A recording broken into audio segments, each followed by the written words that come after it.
Señoras, señores, el tema de hoy será lo esencial del budismo. No entraré en esa larga historia, esa historia que empezó hace 2500 años en Benares, cuando un príncipe del Nepal, Siddhartha o Gautama, que había llegado a ser el Buda, hizo girar la rueda de la ley, es decir, proclamó las 4 nobles verdades y el óctuple sendero. No seguiré esa larga historia, pero hablaré de lo esencial de esa religión, la más difundida del mundo. Y los elementos de esa religión se han conservado desde el siglo V antes de Cristo, es decir, desde la época de Heráclito, de Pitágoras, de Zenón, hasta nuestro tiempo, cuando el doctor Suzuki les pone en el Japón. Los elementos son los mismos. Desde luego, la religión está incrustada de mitología, está incrustada de astronomía, de extrañas creencias, de magia, pero ya que tenemos poco tiempo a nuestra disposición para un tema de 2 veces milenario, hablaré simplemente de lo que hay en común en la enseñanza del Buda, es decir, en lo que se llama el Hinayana, el pequeño vehículo, y lo que expone ahora con tan reiterada elocuencia el doctor Suzuki. Ante todo, tenemos ese hecho, la longevidad del budismo, 2500 años. Sin duda hay causas históricas para esa longevidad, pero las causas históricas son causas fortuitas, o mejor dicho, son causas discutibles, falibles. En cambio, yo creo que hay 2 causas fundamentales, y la primera es la tolerancia de esa religión, de este budismo, esa extraña tolerancia que no corresponde, como en el caso de otras religiones, a distintas épocas. El budismo siempre ha sido tolerante. El budismo no ha recurrido nunca al hierro o al fuego como argumentos. No ha pensado que el hierro y el fuego tuvieran una fuerza polémica. Cuando Ashoka, emperador de la India, fue budista, no impuso esa religión a nadie. Y aún actualmente hay un hecho muy curioso, y es un buen budista puede ser católico, puede ser luterano, puede ser metodista, puede ser presbiteriano, puede ser calvinista, puede ser shintoísta, puede ser taoísta, puede ser prosélito del Islam o de la religión judía, con toda libertad. En cambio, no le está permitido a un cristiano, a un judío, a un musulmán, ser budistas. Esto no significa una debilidad de la religión. Esto pertenece a la índole misma del budismo. El hecho de que el budismo fue, ante todo, lo que podemos llamar una yoga. ¿Qué es la palabra yoga? Es la misma palabra que usamos nosotros cuando decimos yugo. Esa palabra que tiene su origen, según se sabe, en el latín yugum. Es decir, un yugo, una disciplina que el hombre se impone. Es eso. Es decir, si comprendemos lo que el Buda predicó en aquel primer sermón del Parque de las Gacelas, en Benares, hace 2500 años, habremos comprendido el budismo. Salvo que no se trata de comprender, se trata de sentirlo de un modo hondo, de sentirlo cuerpo y alma, salvo también que el budismo no admite la realidad del cuerpo ni del alma. Pero trataré de exponerlo. Hay otra razón, es esta: el budismo exige mucho de nuestra fe. Es natural que exija mucho de nuestra fe, ya que toda religión es un acto de fe, así como la patria es un acto de fe. ¿Qué es, me he preguntado yo muchas veces, ser argentino? Ser argentino es sentir que somos argentinos. ¿Qué es ser budista? Ser budista es sentir las 4 nobles verdades y el óctuple camino. No entraremos en los vericuetos del óctuple camino, pues eso obedece a ese hábito hindú de subdividir las cosas, pero sí en las 4 nobles verdades. Hay además la leyenda del Buda, y aquí hay otro hecho curioso. El hecho es que podemos descreer de esa leyenda. Yo tengo un amigo mío, japonés, budista zen, con el cual he mantenido largas y amistosas discusiones, porque yo le decía que yo creía en la verdad histórica del Buda, es decir, yo creía y yo creo que hace 2500 años hubo un príncipe del Nepal llamado Siddhartha o Gautama que llegó a ser un Buda, es decir, el despierto, el lúcido, a diferencia de nosotros que estamos dormidos o que estamos soñando, que soñamos ese largo sueño que es la vida.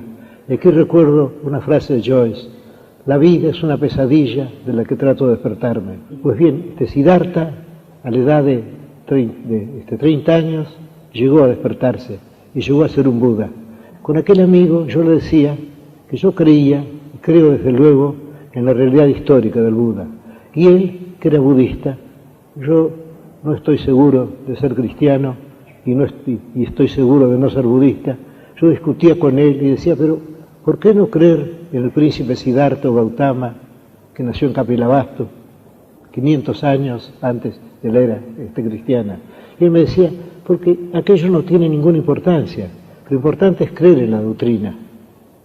Y me dijo, desde luego creo que con más ingenio que verdad, que creer en la existencia histórica del Buda o interesarse en ella sería algo así como confundir el estudio de las matemáticas con la biografía de Pitágoras, la de Newton, la de Cantor, la de Einstein, que eso no tiene ninguna importancia. Y hasta creo que he leído que uno de los temas de meditación que tienen los monjes en los conventos de la China y el Japón es dudar de la realidad del Buda.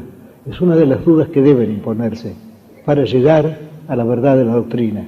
Pero todo esto lo veremos más adelante. Las otras religiones exigen mucho de nuestra credulidad. Por ejemplo, si somos cristianos, tenemos que creer que una de las tres personas de la divinidad se encarnó en un hombre, condescendió a ser hombre y fue crucificado hace 1970 y tantos años. Si somos maometanos, tenemos que creer que no hay otro Dios que el Dios y que Muhammad es su apóstol. Pero podemos ser buenos budistas y negar que el Buda existió. O mejor dicho, debemos pensar que no es importante nuestra creencia en lo histórico, ya que lo histórico pertenece a lo que Sadiquiró llamó la universal ilusión. Eso no importa, lo importante es creer en la doctrina. Sin embargo, la leyenda del Buda es tan hermosa que no puedo dejar de referirme a ella, y lo haré en pocas palabras para llegar a lo esencial, la doctrina. Los franceses se han dedicado con especial atención al estudio de la leyenda del Buda, y su argumento es válido. Su argumento es este: la biografía del Buda es lo que le ocurrió a un solo hombre en un breve periodo del tiempo. Puede haber sido de este modo o de tal otro. En cambio, la leyenda del Buda ha iluminado y sigue iluminando a millones de almas, a millones de gente en todo el mundo. Luego, la leyenda es más importante. Además, esta leyenda es la que ha inspirado tantas hermosas obras de pintura, tantos poemas. El budismo, además de ser una religión, es una mitología, cosmología, es un sistema metafísico, o mejor dicho, una serie de sistemas metafísicos que no se entienden y que discuten ferozmente entre sí. Pero nada de esto es importante. Lo importante es, en primer término, vamos a ver la leyenda del Buda, que es iluminativa y cuya creencia no se impone a nadie. Al contrario, en el Japón se insiste más bien en la no historicidad del Buda, se insiste en la doctrina. Pero esa leyenda es hermosa y voy a referirla en pocas palabras. En el cielo. En el cielo hay alguien que durante siglos y siglos, podemos decir literalmente, durante un número infinito de siglos, ha ido perfeccionándose. Y luego comprende que en la próxima reencarnación, ya explicaremos todo esto, llegará a ser el Buda. Entonces, ese ser, que aún no tiene nombre, que se llamará Siddhartha o Gautama, ese ser elige el continente en que ha de nacer. Según la cosmogonía budista, el mundo está dividido en 4 continentes triangulares y en el centro hay una montaña de oro, el monte Meru. Eso no importa, él va a nacer en el que corresponde a la India, y él elige entonces el siglo en que nacerá, elige la casta, elige el vientre del que nacerá. Todo esto él lo elige antes de nacer. Y luego ya entramos en la parte terrenal de la leyenda. Y hay una reina que se llama Maya. Y Maya significa, curiosamente, ilusión. La reina Maya tiene un sueño que corre el albur de parecernos extravagante, pero que desde luego, según veremos, no lo es para los hindúes. El sueño fue esto: la reina, casada con el rey Suddhodana, soñó que un elefante blanco de 6 colmillos que erraba en las montañas de oro entró en su costado izquierdo, sin causarle dolor. Luego la reina se despierta, el rey convoca a sus astrólogos y estos le explican que la reina dará a luz un hijo, que puede ser un emperador del mundo, un monarca universal, o que puede ser el Buda, el despierto, el lúcido, el ser destinado a salvar a todos los hombres. Y el rey elige naturalmente el primer destino, quiere que su hijo sea el emperador del mundo. Y ahora volvamos a ese detalle que sin duda les ha parecido grotesco y que me pareció grotesco a mí. ¿Por qué un elefante blanco de 6 colmillos? Y pensemos de las razones que aduce Hermann Oldenberg en su libro Die Lehre des Buddha, la doctrina del Buda. Hermann Oldenberg hace notar que el elefante en la India no es un monstruo encerrado en un jardín zoológico, es un animal doméstico, un animal que se ve diariamente como podemos nosotros ver, digamos, un caballo, un perro, un gato. Es decir, que no es un animal grotesco. Y luego el color blanco es siempre símbolo de inocencia. Y luego, ¿por qué 6 colmillos? Y aquí tenemos que recordar, habrá que recurrir a la historia alguna vez, que el número 6, que para nosotros es arbitrario y de algún modo incómodo, ya que preferimos el 3 o el 7, no lo es así en la India, donde se cree, por ejemplo, que hay 6 dimensiones del espacio, no 3. Esas dimensiones son arriba, abajo, atrás, adelante, derecha, izquierda.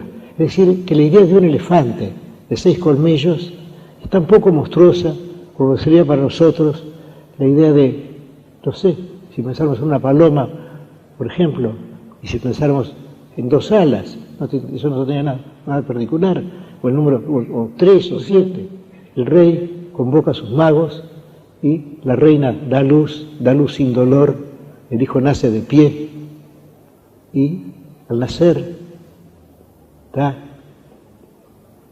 4 pasos, al norte, al sur, al este y al oeste, y dice con voz de león, Löwenstimme, traduce Oldenberg, dice con voz de león: soy el incomparable, este será mi último nacimiento, porque los hindúes creen en un número infinito, estrictamente infinito, de nacimientos anteriores.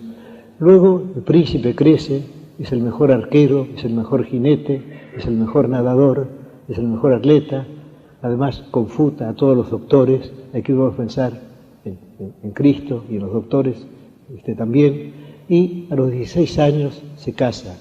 Y el padre sabe, los astrólogos le han dicho, que este hombre, que este príncipe corre el peligro, para él el peligro, de ser el Buda, el hombre que salva a todos los demás, si conoce 4 hechos, que son la vejez, la enfermedad y la muerte.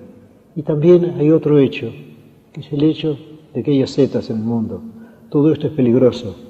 Entonces el rey recluye a su hijo en un palacio, le suministran un harem, no diré la cifra de las mujeres porque corresponde a una exageración hindú evidente, pero ¿por qué no decir que eran 84.000?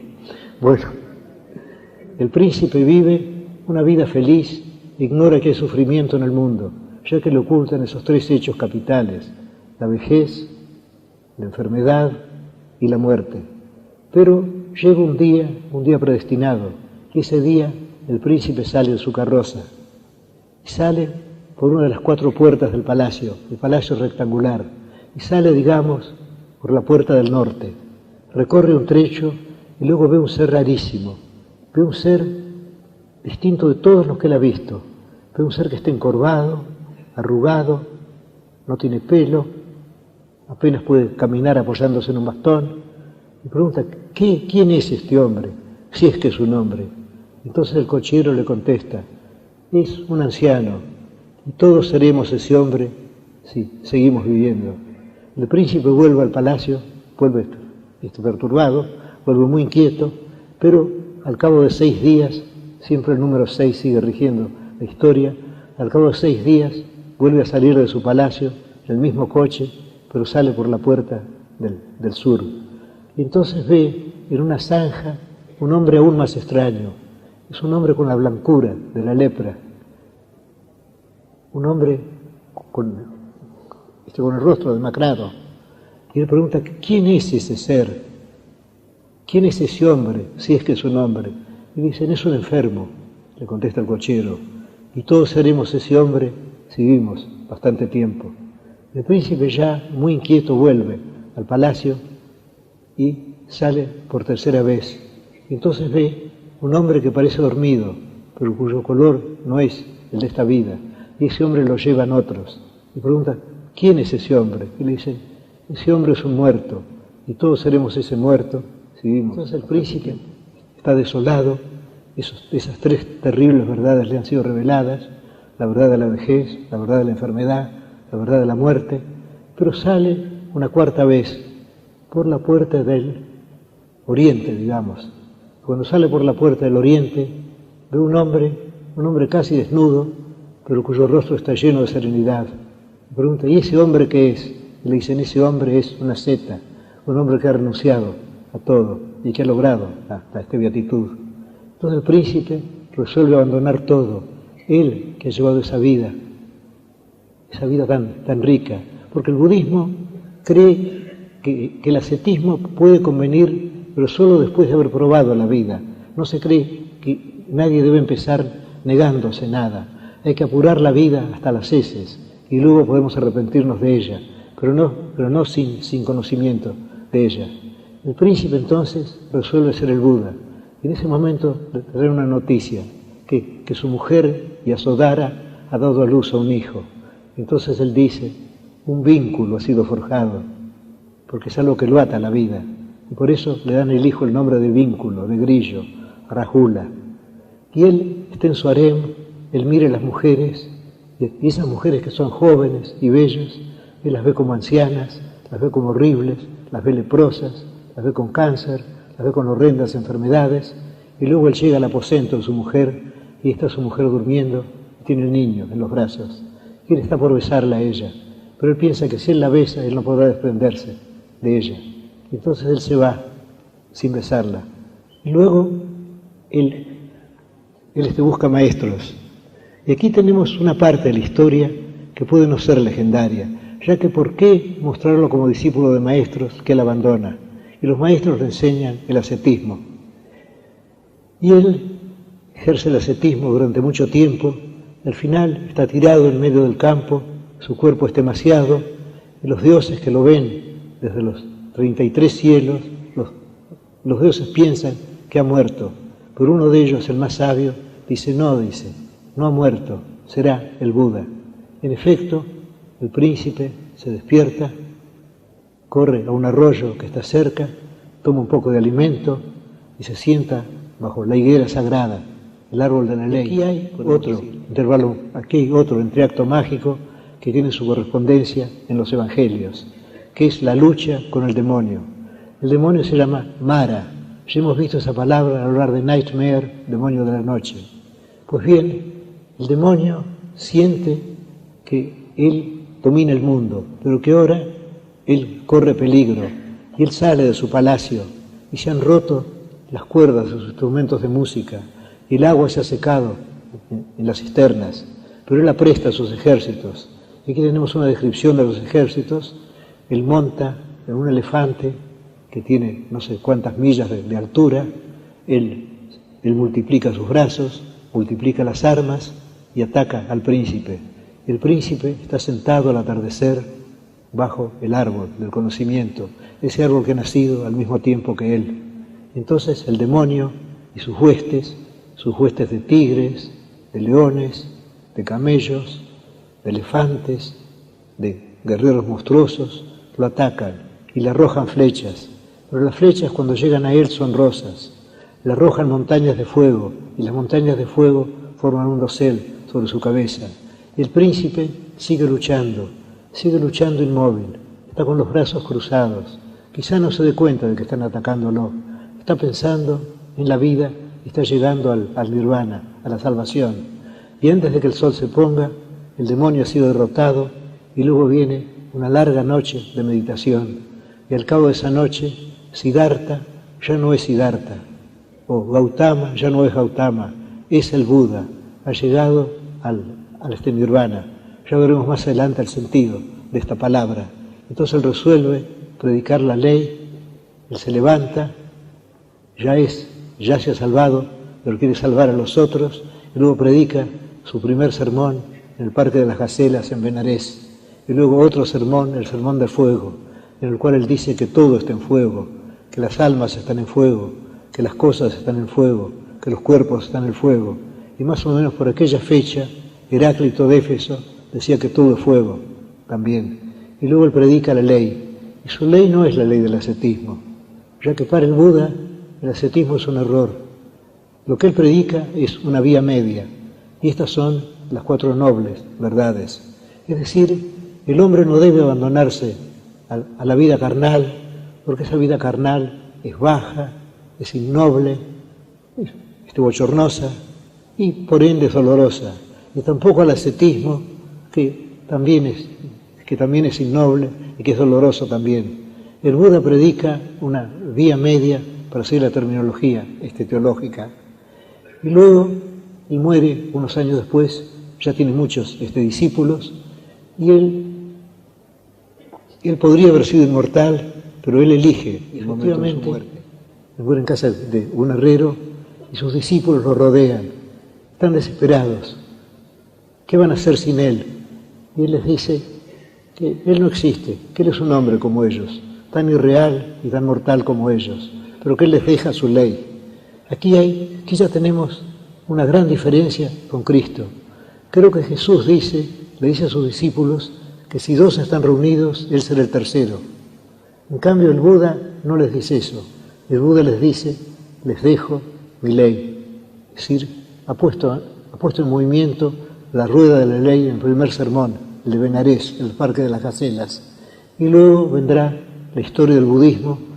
Tendremos tantos hechos, tendremos el lamaísmo, el budismo mágico, el Mahayana o gran vehículo, que sigue al Hinayana o pequeño vehículo, y el budismo Zen del Japón. Yo tengo para mí que si hay 2 budismos que se parecen, que son casi idénticos, son el que predicó el Buda, si es que existió históricamente, y yo estoy convencido de que sí existió, porque habrá que inventar un personaje, aunque las leyendas sean falsas. Tenemos pues lo que predicó el Buda y lo que se enseña ahora en la China y en el Japón, el budismo Zen, y son esencialmente iguales. Lo demás son incrustaciones mitológicas, son fábulas. Algunas de esas fábulas son interesantes. Por ejemplo, se sabe que el Buda podía ejercer milagros, pero al igual de Jesucristo no le gustaba ejercerlos. Le parecían que eran una ostentación vulgar. Y hay una historia que puedo contar, la historia del bol de sándalo. Un mercader de una ciudad de la India hace tallar un pedazo de sándalo. Con ese pedazo de sándalo tallan un bol. Y ese bol él lo pone en lo alto de una serie de cañas de bambú, una especie de altísimo palo jabonado, por ejemplo. Y él dice que él dará ese bol de sándalo a quien pueda alcanzarlo. Hay maestros heréticos, esos maestros quieren alcanzar el bol, no pueden, quieren sobornar al mercader para decir que lo han alcanzado, él no quiere. Y luego llega un discípulo, pero ese discípulo es un discípulo menor del Buda. Su nombre no se menciona en las escrituras sagradas, fuera de ese episodio. Ese episodio llega, ve en medio de la plaza del pueblo, ve las altas cañas de bambú, ve el bol de sándalo allá arriba, y entonces se eleva por el aire, vuela 6 veces alrededor del bol, lo recoge al bol y se lo entrega al mercader, que se lo da. Luego, cuando el Buda oye eso, lo hace expulsar de la orden al mendigo por haber hecho algo tan vulgar como... Y hay otros, pero al mismo tiempo sabemos que el Buda ejerció milagros. Por ejemplo, que tiene cierta gracia. No sé si fue pensado con humorismo, yo creo que no. Es un milagro de cortesía, más bien. Hay un momento en el cual el Buda tiene que atravesar un desierto arenoso, y es la hora del mediodía. Entonces los dioses, desde sus 33 cielos, le arrojan cada uno una sombrilla para que se proteja del sol. Entonces el Buda no quiere desairar a ninguno de los dioses. Entonces se multiplican 33 Budas y cada uno de los dioses ve desde arriba un Buda cubierto por la sombrilla que ha aceptado el regalo. Bueno, ese milagro lo hace el Buda por cortesía y después tenemos otros milagros y tenemos otros dichos del Buda. Hay uno que va a ser iluminativo, que es la parábola de la flecha y puede contarse así. Un hombre en una batalla ha sido herido por una flecha y no quiere que le arranquen la flecha, dice el Buda, quiere saber antes el nombre del arquero, a qué casta pertenecía, el material de la flecha, en qué lugar estaba el arquero, qué longitud tiene la flecha. Mientras está discutiendo esas cuestiones, se muere. En cambio, dice el Buda, yo enseño a arrancar la flecha. Es decir, ¿y la flecha qué es la flecha? La flecha es el universo. La flecha es la idea del yo, todo lo que nosotros llevamos clavado. Es decir, el Buda dice que no debemos perder tiempo en cuestiones inútiles. Por ejemplo, ¿es finito o infinito el universo? ¿El Buda vivirá después del nirvana o no? Todo eso es inútil. Lo importante es que nos arranquemos la flecha. Es decir, se trata de una ley de salvación. Y el Buda dice, estas frases son muy lindas, me parece a mí, así como el vasto océano tiene un solo sabor, el sabor de la sal, el sabor de la ley es el sabor de la salvación. Es decir, la ley que le enseña es vasta como el mar, pero tiene un solo sabor, el sabor de la salvación. Desde luego, los continuadores del Buda se han perdido o han encontrado quizá mucho en disquisiciones metafísicas, pero esto no es, el fin del budismo no es eso. Por eso un budista puede profesar cualquier religión, puede usar cualquier religión siempre que siga esa ley.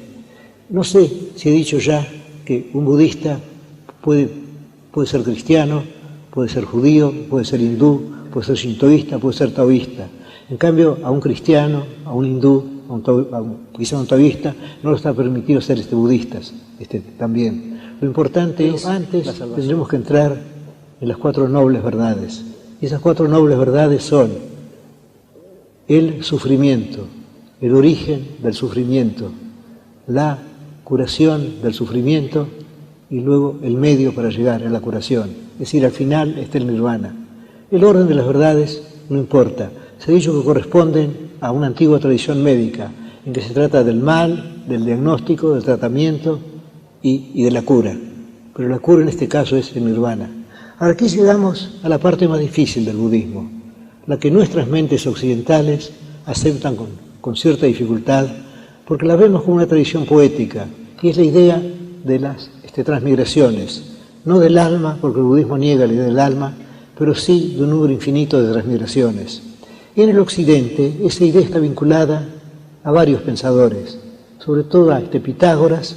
Pitágoras reconoció el escudo con el cual se había batido en la guerra de Troya, cuando tenía otro nombre, y luego lo encontramos también en el 10º libro de la República, de Platón, en el sueño del soldado, el sueño de Er.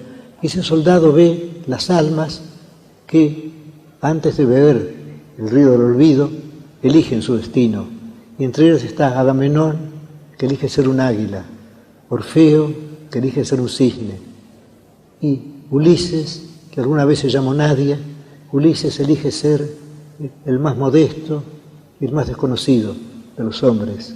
Y luego hay un pasaje también de Empédocles, de Agrigento, en que él recuerda vidas anteriores y dice, yo fui doncella, yo fui rama, yo fui un ciervo y yo fui un mudo pez que surge del mar. Y es curioso que César atribuye esa doctrina a los druidas, a los sacerdotes britanos y de los galos. Él atribuye esa doctrina y es raro porque hay un poema galés del siglo VI, creo, un poema del poeta Taliesin, que desde luego nada podía saber del Buda, ni de la doctrina indostánica, y ahí él se jacta, pero ya se ve que hay una voluntad literaria en esto. Él se jacta de las muchas cosas que ha sido. Él dice que no hay una forma del universo que no haya sido la suya. Él dice, yo he sido un jefe en la batalla, yo he sido una espada en la mano, Yo he sido un puente que atraviesa 60 ríos. Yo estuve hechizado en la espuma del agua. Yo he sido una estrella. Yo he sido una luz. Yo he sido un árbol. Yo he sido una palabra en un libro. Yo he sido un libro. Poema, que es el más hermoso de los suyos, de Rubén Darío, Transmigración, cuyo tema es ese, que empieza diciendo: yo fui un soldado que durmió en el lecho de Cleopatra la reina. Y luego sigue adelante y dice: mi nombre es Rufo Galo, me comieron los perros, mi nombre es Rufo Galo. Y eso fue todo. Es decir, que es un gran tema para la literatura. Y lo encontramos también entre los místicos. Por ejemplo, Plotino dice que pasar de una vida a otra es como dormir en distintos lechos, en distintas habitaciones. Y creo que todos hemos tenido alguna vez la sensación de haber vivido ya un momento. Y posiblemente hemos vivido un momento parecido en vidas anteriores. Hay un hermoso poema de Dante Gabriel Rossetti, Yo estuve aquí, y él se dirige a una mujer que la ha poseído, o que lo va a poseer, y le dice: tú ya has sido mía, y ya has sido mía un número infinito de veces, y seguirás siendo mía infinitamente. Y esto nos lleva a la doctrina de los ciclos, que está tan cerca de este budismo, y que fue la que refutó San Agustín en el libro de la Ciudad de Dios. Porque a los estoicos y a los pitagóricos les había llegado la noticia de la doctrina hindú de que el universo consta de un número infinito de ciclos que se miden por kalpas. La kalpa es algo que está más allá de nuestra intuición humana. Se imagina, por ejemplo, una pared de hierro. Esa pared tiene 16 millas de alto y cada 600 años un ángel la rosa con una tela finísima de Benarés. Y cuando la tela haya gastado la muralla, que tiene 16 millas de alto, entonces habrá pasado el primer día de una de las kalpas. Y los dioses también duran lo que duran las kalpas, y después mueren. Y la historia del universo está dividida en ciclos. Y esos ciclos hay largos eclipses en los que no hay nada, o en los que solo quedan las palabras del Veda. Y luego esas palabras son como arquetipos, sirven para crear las cosas. Y en la divinidad, Brahma mismo muere, también, y luego renace. Y hay un momento bastante patético en que Brahma se encuentra en su palacio. Ha renacido después de una de esas kalpas, después de uno de esos eclipses. Él está en su palacio y recorre las habitaciones del palacio que están vacías. Entonces él piensa en otros dioses, y los otros dioses surgen a su mandato, y los dioses creen que el Buda que el Brahma los ha creado porque estaba allí. Tenemos esta visión de la historia del universo y vamos a detenernos en ella. Ante todo, en el budismo no hay un Dios, o puede haber un Dios, pero eso no es lo esencial. Lo esencial es que creamos que nuestro destino ha sido prefijado por nuestro karma o karman. Es decir, si a mí me ha tocado nacer en Buenos Aires el año 1899, si me ha tocado ser ciego, si me ha tocado estar pronunciando ahora esta conferencia ante ustedes, todo esto es obra de mi vida anterior. No hay un solo hecho de mi vida que no haya sido prefijado por mi vida anterior. Y eso es lo que se llama el karma. ¿Qué sería el karma?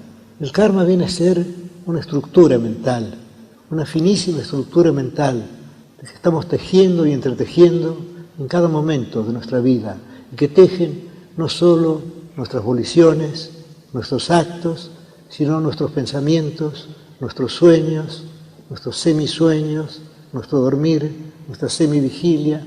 Todo el tiempo estamos tejiendo ese organismo, y ese organismo hace que cuando muramos nazca otra persona que herede exactamente ese destino. Y así está explicado el origen del mal. Y Paul Deussen, discípulo de Schopenhauer, que quiso tanto al budismo, dice que él se encontró en la India con un mendigo ciego y se compadeció de él. El mendigo le dijo: no, dice, si yo he nacido ciego es por culpas cometidas en mi vida anterior. Está bien que yo sea ciego, es decir, la gente acepta el dolor. Y hay una frase terrible de Gandhi, en la cual él se opone a la fundación de hospitales, diciendo que los hospitales y las obras de beneficencia simplemente atrasan el pago de una deuda, que no hay que ayudar a los demás. Si los demás sufren, deben sufrir puesto que es una culpa que tienen que pagar. Y si yo los ayudo, estoy demorando que paguen esa deuda. Es decir, que el karma es una ley cruel. Pero tiene una curiosa consecuencia matemática, y es esta. Si mi vida actual está determinada por mi vida anterior, entonces esa vida anterior estuvo determinada por otra, y esa por otra, y esa por otra, y así sin fin. Es decir, si la letra Z estuvo determinada por la Y estuvo determinada por la X por la U por la T, salvo que ese alfabeto tiene fin, pero no tiene principio. Es decir, los budistas y los hindúes en general creen en un infinito, en el infinito actual. Creen que para llegar a este momento ha pasado ya un tiempo infinito. Al decir infinito no quiero decir indefinido o innumerable, quiero decir estrictamente de los 6 destinos que están permitidos a los hombres. Por ejemplo, alguien puede ser un demonio, puede ser una planta, puede ser un animal. El más difícil es el de ser hombre y debemos aprovecharlo para llegar al nirvana, la salvación. Y hay otra parábola del Buda. En el fondo del océano, imagina una tortuga y luego imagina un anillo que está flotando en el océano. Y luego le imagina que cada 600 años la tortuga saca la cabeza. Sería muy raro que la cabeza calzara exactamente en el anillo. Pues bien, dice el Buda, tan raro como el hecho de que sucede eso con la tortuga y el anillo, es el hecho de que seamos hombres. Debemos pues aprovechar el ser hombres para llegar al este nirvana. Ahora, ¿cuál es la causa del sufrimiento? Si se niega, ¿cuál es la causa de la vida? Ya que negamos el concepto de un Dios, ya que no hay un Dios personal que cree el universo. Ese concepto es lo que el Buda llama la sed. La palabra sed puede parecernos extraña, pero vamos a compararla con otras palabras que conocemos. Pensemos, por ejemplo, en la voluntad de Schopenhauer. Schopenhauer concibe el mundo como Welt als Wille und Vorstellung, el mundo voluntad y representación. Es decir, hay una voluntad, y esa voluntad está encarnada en cada uno de nosotros, y esa voluntad produce esa representación que es el mundo. Y eso lo encontramos en otros filósofos con un nombre distinto. Por ejemplo, Bergson habla del élan vital, del ímpetu vital. Bernard Shaw del life force, la fuerza vital, que es lo mismo. Pero hay, sin embargo, una diferencia, y es que para Bergson y para Shaw, el élan vital y el life force son fuerzas que deben imponerse. Debemos seguir soñando el mundo, creando el mundo. En cambio, para Schopenhauer, para el sombrío Schopenhauer y para el Buda, el mundo es un sueño. Debemos dejar de soñarlo. Y podemos llegar a ello mediante largos ejercicios. Es decir, tenemos al principio el sufrimiento, que viene a ser la sed. Y la sed produce la vida. Y la vida es forzosamente desdichada, ya que ¿qué es vivir? Vivir es nacer, envejecer, enfermarse, morir, y luego otros males, entre ellos uno muy patético, no estar con quienes queremos, que para el Buda tenemos que renunciar a la pasión. El suicidio no sirve, porque el suicidio es un acto apasionado, de modo que el hombre que se suicida está siempre en el mundo de los sueños. Debemos llegar a comprender que el mundo es una aparición, un sueño, que la vida es sueño, según reza el título de la tragedia de Calderón, pero eso debemos sentirlo profundamente. Y para eso es necesario entregarse a ejercicios de meditación. Y en los conventos budistas, uno de los ejercicios es este. Este neófito tiene que vivir cada momento de su vida viviéndolo plenamente. Debe pensar, por ejemplo, ahora es el mediodía, ahora estoy atravesando el patio, ahora me encontraré con el superior. Y al mismo tiempo debe pensar que el mediodía, el patio y el superior son irreales, son tan irreales como él. Porque el budismo niega el yo.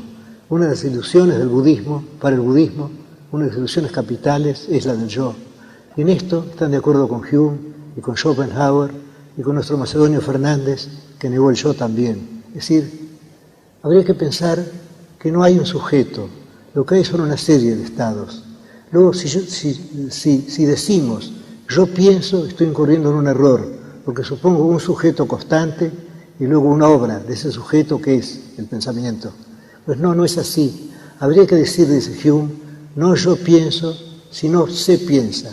Como se dice, por ejemplo, llueve. Al decir llueve no pensamos que la lluvia ejerce una acción o que el agua ejerce una acción. No, está sucediendo algo. De igual modo que se dice hace calor, hace frío, llueve, vamos a decir se piensa, se sufre y evitar. En los monasterios budistas, los neófitos están sometidos a una disciplina muy dura. Desde luego pueden dejar el convento en el momento que quieran. Ni siquiera, me dice una amiga, ni siquiera se anotan los nombres. El neófito entra en el convento y luego nos obligan a una serie de trabajos muy duros. Por ejemplo, duermen, al cabo de un cuarto de hora los despiertan, tienen que lavar, tienen que barrer, luego si se duermen te castigan físicamente, y luego tienen que pensar todo el tiempo, no en sus culpas, sino en la irrealidad de todo. Tienen que hacer un ejercicio de irrealidad continuo. Y aquí estamos llegando al budismo Zen y a Bodhidharma. Bodhidharma fue el primer patriarca. En el siglo VI de la era cristiana, Bodhidharma se traslada de la India a la China. Y ahí se encuentra con un emperador que ya tenía noticias del budismo. Y el emperador le enumera los monasterios que ha fundado, el número de neófitos budistas que hay. Y Bodhidharma le dice, todo eso pertenece al mundo de la ilusión. Eso no es nada. Los monasterios son tan irreales como tú o como yo. Y luego él se va a meditar, se sienta ante una pared, medita durante tantos años que su imagen queda grabada en la pared, y luego esa doctrina llega a Japón y ahí se forma lo que se llama el budismo Zen, que es la forma japonesa de una palabra china. Ahora, el budismo Zen es, yo creo, el más puro de todos. El budismo Zen rechaza toda beatería. No hay absolutamente ninguna beatería budista en el budismo Zen. Y una prueba de ello es que en los monasterios budistas las escrituras sagradas se usan para fines innobles. Y mientras el maestro está exponiendo la doctrina a sus alumnos, hay imágenes de madera del Buda. El maestro está sentado junto a la chimenea, y el maestro toma esas imágenes y las arroja al fuego. Porque ¿qué importa la imagen del Buda? Lo importante es comprenderla, esta doctrina. Ahora, en el budismo Zen hay un procedimiento para llegar a la iluminación. Pero ese procedimiento solo sirve después de años de meditación. Se supone que se llega bruscamente, es decir, no se trata de una serie de silogismos. Uno debe comprender de pronto esta verdad. Y ese procedimiento se llama Quan, y consiste en un hecho brusco, en un hecho que está más allá de la lógica. Nosotros pensamos siempre en términos de sujeto, objeto, causa, efecto, lógico, ilógico, algo y su contrario. Pues bien, tenemos que rebasar esas categorías. Y entonces podemos, según los doctores del budismo Zen, se puede llegar a la verdad, pero se puede llegar por una intuición brusca. Y eso se logra mediante una respuesta ilógica. Por ejemplo, alguien le pregunta al maestro, ¿por qué vino Bodhidharma del oeste? ¿Por qué el primer patriarca vino de la India? Entonces el maestro puede contestarle, el ciprés en el huerto, es decir, da una contestación del todo ilógica. Y eso puede despertar la verdad. O si no, se pregunta, ¿qué es el Buda? Entonces el maestro contesta, 3 libras de lino. Esto no tiene un sentido alegórico, metafórico. Es una contestación disparatada para despertar de pronto la intuición. Bueno, o si no, puede ser un golpe también. El discípulo puede preguntar algo y el maestro puede contestar la historia con un golpe. Desde luego, tiene que ser legendaria, precisamente sobre Bodhidharma, el primer patriarca. A Bodhidharma lo acompañaba un discípulo. El discípulo le hacía preguntas, Bodhidharma nunca le contestaba. El discípulo trataba de meditar y luego al cabo de un tiempo se cortó el brazo izquierdo y se presentó ante Bodhidharma como una prueba de que él quería ser su discípulo, como una prueba de la seriedad de su intención. Se mutiló deliberadamente. Y el maestro, sin fijarse en el hecho, que al fin y al cabo era un hecho físico, un hecho ilusorio, le dijo, ¿qué quieres? el discípulo le dijo: he estado buscando mi mente durante mucho tiempo, y no la he encontrado. El maestro dijo: no la has encontrado porque no existe. Y en ese momento el discípulo comprende la verdad, comprende que no existe el yo, comprende que todo es irreal. Bueno, aquí tenemos más o menos lo esencial del budismo zen. Es muy difícil exponer una religión, sobre todo una religión que uno no profesa, pero yo he tratado, hubiera podido referir tantas fábulas, tantas leyendas, pero yo creo que lo importante no es que veamos el budismo como un juego de leyendas o como un tema para las artes, sino como una disciplina que está a nuestro alcance y que no exige de nosotros el ascetismo, ya que el ascetismo fue condenado por el Buda. Tampoco nos permite abandonarnos a las licencias de la vida carnal, eso ha sido condenado también. Lo que nos pide es la meditación, y esa meditación no tiene que ser una meditación sobre nuestras culpas, sobre nuestra vida pasada. Uno de los temas de meditación del budismo es pensar que nuestra vida pasada fue ilusoria. Por ejemplo, si yo fuera un monje budista, pensaría en este momento que yo he empezado a vivir ahora, que toda la vida anterior de Borges fue un sueño, que toda la historia universal fue un sueño. Es decir, nos pide ejercicios de orden intelectual y así iremos librándonos de la sed. Una vez que comprendamos que el yo no existe, no pensaremos que el yo puede ser feliz o que nuestro deber es hacerlo feliz. Llegaremos a un estado de calma. Eso no quiere decir que el nirvana equivalga a la cesación del pensamiento. Y una prueba de ello estaría en la leyenda del Buda. El Buda, bajo la higuera sagrada, llega al nirvana. Sin embargo, después de haber llegado al nirvana, sigue viviendo y predicando la ley. Ahora, ¿qué significa llegar al nirvana? Significa simplemente esto. Significa que nuestros actos ya no arrojan sombras. Es decir, mientras estamos en este mundo, estamos sujetos al karma. Cada acto nuestro entreteje esa estructura mental que se llama el karma. En cambio, cuando hemos llegado al nirvana, nuestros actos ya no proyectan una sombra, estamos libres. Había una sentencia de San Agustín parecida, diciendo que, bueno, cuando estamos salvados no tenemos por qué pensar en el mal o en el bien. Es decir, ya seguiremos obrando el bien, pero sin pensar en ello. Otra pregunta que se ha hecho es, ¿qué es la naturaleza del nirvana? Y aquí la palabra nirvana es una palabra muy hermosa. Podríamos pensar, podríamos sospechar que una buena parte de la atención que ha suscitado el budismo en el occidente se debe a esa palabra tan hermosa, nirvana. Si tomamos, es la palabra pali, si tomamos la forma sánscrita, es nibbana, no es tan linda, o la forma china, nipan, tampoco. Pero parece imposible que la palabra nirvana no signifique algo precioso. Ahora, ¿qué es nirvana? Tomado literalmente. Nirvana es extinción, apagamiento. Y así se ha conjeturado que cuando alguien alcanza el nirvana, se apaga. Pero cuando muere, hay el parinirvana, el gran nirvana, entonces hay la extinción. Pero en contra de esto, un profesor austríaco, Friedmüller creo que se llama, hace notar una cosa, y es que el Buda usaba la física de su época, y la idea de la extinción no era la misma entonces que ahora, porque se pensaba que una llama al apagarse no desaparecía, se pensaba que seguía viviendo, que la llama perduraba en otro estado.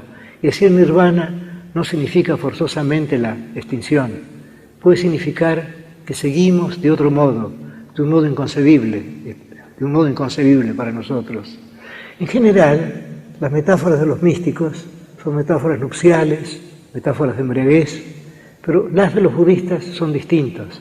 Cuando se habla del nirvana, no se habla del vino del nirvana, o de la rosa del nirvana, o del abrazo del nirvana. Se lo compara más bien con una isla firme en medio de las tormentas. Se lo compara con una alta torre, puede comparárselo con un jardín también. Es decir, es algo que existe por su cuenta, salvo que eso está más allá de nosotros. Desde luego, lo que yo he dicho hoy es fragmentario, pero hubiera sido absurdo que yo expusiera una doctrina a la cual he dedicado tantos años, y era que he entendido poco realmente, que yo les pusiera con ánimo de mostrar una pieza de museo. Para mí el budismo no es una pieza de museo, el budismo es un camino de salvación, no para mí, pero lo es para millones de hombres. Es la religión más difundida del mundo y creo que lo ha tratado con todo respeto hoy al exponerla. Muchísimas gracias.